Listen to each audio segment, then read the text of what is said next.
So hello everyone, this is Welch-Mosley, and I'm coming to you with a new remake of my 2020 front porch remake. I decided to use a different pop of color this year. Last year I used a lime green. This year I'm using this deep mint.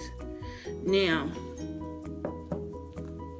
I think just having that classic color scheme of black and white with just a pop of color each year is very interesting and very simple.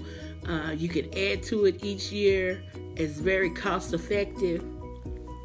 So I'm introducing this, and I hope that you like it, and I hope that you subscribe to me on YouTube at This Kentucky Woman.